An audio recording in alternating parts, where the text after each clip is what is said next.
ಹಂದಿ ಬೇಟೆಗಾಗಿ ಅಕ್ರಮವಾಗಿ ಅಳವಡಿಸಿದ್ದ ವಿದ್ಯುತ್ ತಂತಿ ತುಡಿದು ವ್ಯಕ್ತಿಯೊಬ್ಬರು ಮೃತಪಟ್ಟಿರುವ ಘಟನೆ ಚಿಕ್ಕಮಗಳೂರು ಜಿಲ್ಲೆಯ ಕಡೂರು ತಾಲೂಕಿನ ಯಗಟಿ ಸಮೀಪದ ದೊಣ್ಣೆಕೋರನಹಳ್ಳಿ ಗ್ರಾಮದಲ್ಲಿ ಬೆಳಕಿಗೆ ಬಂದಿದೆ. ಪ್ರಕರಣವನ್ನು ಮುಚ್ಚಿ ಹಾಕಲು ಶವವನ್ನು ಯಾರಿಗೂ ತಿಳಿಯದಂತೆ ಹೂತು ಹಾಕಿದ್ದ ಆರೋಪದ ಮೇಲೆ ಯಗಟಿ ಪೊಲೀಸರು 3 ಬಂಧಿಸಿದ್ದಾರೆ. ಮೃತರನ್ನು ಕರಿಯಪ್ಪ 52 ವರ್ಷದ ವ್ಯಕ್ತಿ ಎಂದು ಗುರುತಿಸಲಾಗಿದೆ.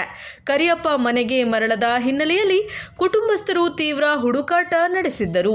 ಈ ವೇಳೆ ಜಮೀನಿನ ಬಳಿ ಅಳವಡಿಸಲಾಗಿದ್ದ ಸಿಸಿಟಿವಿ ಕ್ಯಾಮೆರಾ ಪರಿಶೀಲಿಸಿದಾಗ ಕರಿಯಪ್ಪ ಅವರು ಘಟನಾ ಸ್ಥಳದತ್ತ ತೆರಳಿರುವ ದೃಶ್ಯಗಳು ದಾಖಲಾಗಿದ್ದವು.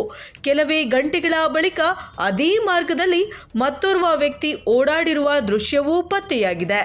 ಈ ಸುಳಿವಿನ ಆಧಾರದ ಮೇಲೆ ಪೊಲೀಸರು ಆ ವ್ಯಕ್ತಿಯನ್ನು ವಿಚಾರಣೆ ನಡೆಸಿದಾಗ ಪ್ರಕರಣದ ಸಂಪೂರ್ಣ ಮಾಹಿತಿ ಹೊರಬಿದ್ದಿದೆ.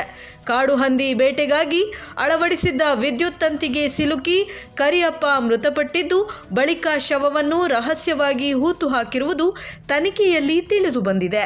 ಪ್ರಕರಣಕ್ಕೆ ಸಂಬಂಧಿಸಿದಂತೆ ಚಂದ್ರಪ್ಪ, ಕೆಂಚಪ್ಪ ಹಾಗೂ ಯದುಕುಮಾರ ಎಂಬ 3 ಆರೋಪಿಗಳನ್ನು ಯಗಟಿ ಪೊಲೀಸರು ಬಂಧಿಸಿದ್ದಾರೆ. ಇನ್ನು ತರೀಕೆರೆಯ ಉಪವಿಭಾಗಾಧಿಕಾರಿ ಅಂದರೆ ಎಸಿ ಅವರ ಸಮ್ಮುಖದಲ್ಲಿ ಇಂದು ಹೂತಿದ್ದ ಶವವನ್ನು ಹೊರತೆಗೆದು ಮರಣೋತ್ತರ ಪರೀಕ್ಷೆಗೆ ರವಾನಿಸಲಾಗುತ್ತಿದೆ.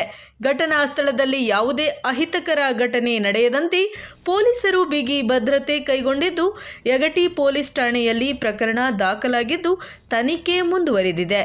Public 18 news desk, Mudigere.